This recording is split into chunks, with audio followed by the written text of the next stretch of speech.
Hi friends, ಎಲ್ಲರಿಗೂ ನಮಸ್ಕಾರ. ಆ ಥರ ಫಾಂಟ್ಸ್ನ ಬರೆಯೋದು ಹೇಳ್ಕೊಡ್ತಾ ಇದ್ದೀನಿ. ಡೌನ್ಲೋಡ್ ಮಾಡ್ಕೋಬೇಕು.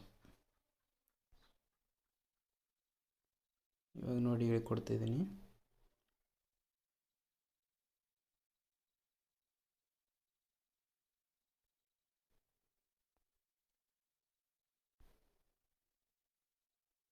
ನೋಡಿ, ಈ ಥರ ಹೆಸರು ಸ್ಟೈಲಾಗಿ ಬರ್ಬೋದು.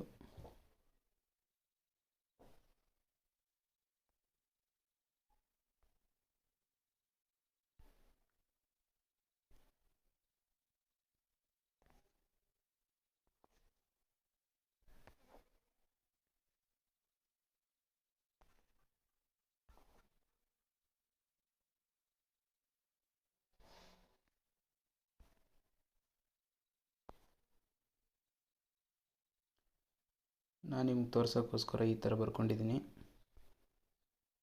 ಇದನ್ನ ಎಕ್ಸ್ಪೋರ್ಟ್ ಮಾಡ್ಕೊಳ್ಳಿ. ಎಕ್ಸ್ಪೋರ್ಟ್ ಮಾಡ್ಕೊಂಡ ನಂತರ ಬ್ಯಾಕ್ ಬನ್ನಿ.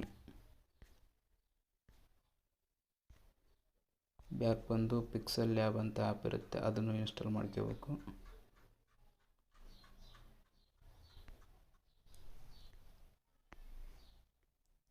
ಇಲ್ಲಿ ಹೋಗ್ಬಿಟ್ಟು ಅದು ಬರೆದಿರೋ ಆ್ಯಪ್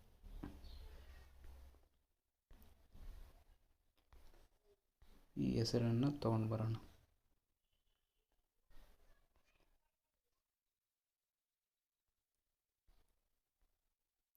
ಈ ಥರ ಜೂಮ್ ಮಾಡ್ಕೊಳ್ಳಿ.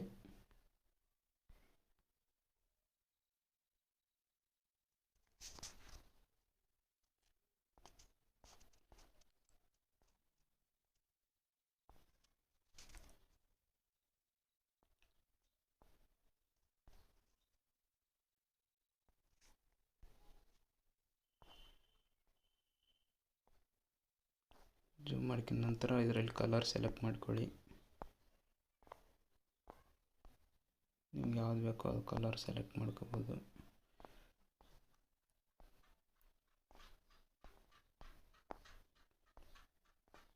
ನಾನು ಇದನ್ನು ಸೆಲೆಕ್ಟ್ ಮಾಡ್ಕೊತೀನಿ.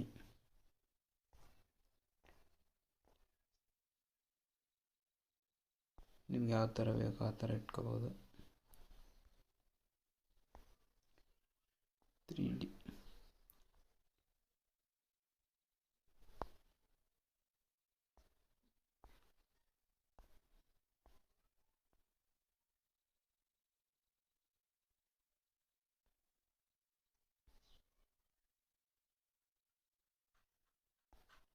ಇದರಲ್ಲಿ ಹೋಗಿ ಟ್ರಾನ್ಸ್ಪರೆಂಟ್ ಅಂತಿದೆ, ಅದರ ಮೇಲೆ ಕ್ಲಿಕ್ ಮಾಡಿ.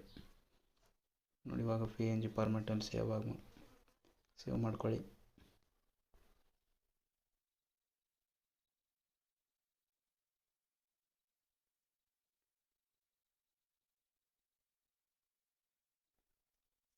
ಸೇವ್ ಆದ ನಂತರ ನೋಡಿ, ನಾನು ಗ್ಯಾಲರಿಲಿ ಬಂದಿದ್ದೀನಿ. ಇದು ಯಾರಿಗೆ ಯೂಸ್ ಆಗುತ್ತಪ್ಪ ಅಂದರೆ, ನಿಮ್ಮದು ಯೂಟ್ಯೂಬಲ್ಲಿ ಶಾರ್ಟ್ ಮೂವಿ ಹೆಸರು ಬರಿಬೇಕಾದ್ರೆ ಯೂಸ್ ಆಗುತ್ತೆ. ಇಲ್ಲಿ ನೋಡಿ, ಕಟ್ ಮಾಡಿಬಿಟ್ಟು ತೋರಿಸ್ತೀನಿ ನೋಡಿ ಯಾವ ಥರ ಅಂತ. ನನ್ನ ಫೋಟೋದ ಮೇಲೆ ಇವಾಗ ನಾನು ಸೆಲೆಕ್ಟ್ ಮಾಡ್ಕೊತೀನಿ. PNG ಫಾರ್ಮೆಟಲ್ಲಿ ಸೇವ್ ಆಗಿದೆ ಅದು.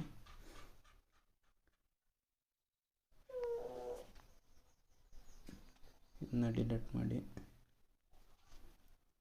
ಮತ್ತು ಯಾವುದಾದ್ರೂ ಒಂದು ಫೋಟೋ ತಗೊಳ್ಳಿ.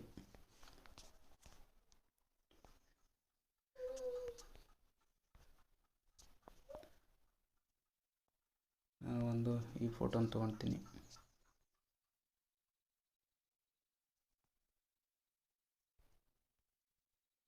ಎಕ್ಸಾಂಪಲ್ ತೋರ್ಸೋಕ್ಕೋಸ್ಕರ ಈ ಥರ ಸೆಟ್ ಮಾಡ್ಕೊತಿದ್ದೀನಿ. ಕರೆಕ್ಟಾಗಿ ಅಡ್ಜಸ್ಟ್ ಮಾಡ್ಕೊಳ್ಳಿ. ಇದರಲ್ಲಿ ಹೋಗ್ಬಿಟ್ಟು PNG ಸೇವ್ ಮಾಡಿರ್ತೀವಲ್ಲ ಅದನ್ನು ತೊಗೊಂಡು ಬರಬೇಕು. ಈ ಥರ ಸೆಟ್ ಮಾಡ್ಬೋದು ನಮ್ಮ ಫೋಟೋ ಮೇಲೆ. ಇದನ್ನು ಇವಾಗ ಮತ್ತೆ ಸೇವ್ ಮಾಡ್ಕೊಳ್ಳೋಣ. ಸೇವ್ ಮಾಡ್ಕೊಂಡು ತೋರಿಸ್ತೀನಿ ರೀ. ಟ್ರಾನ್ಸ್ಪೆರೆಂಟ್ ಅಂತ ಹೊಡೆಯೋಣ. ಈ ಫೋಟೋನ ಒಂದು ಸ್ವಲ್ಪ ಜೂಮ್ ಮಾಡ್ಕೊಳ್ಳೋಣ.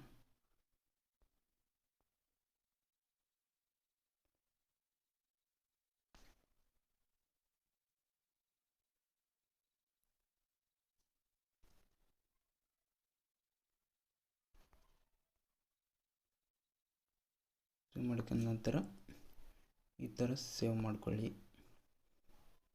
ಈ ಥರ ಹೊಸ ಟ್ರಿಕ್ಸ್ಗಳಿಗೆ ನಮ್ಮ ಚಾನೆಲ್ನ ಸಬ್ಸ್ಕ್ರೈಬ್ ಮಾಡಿ.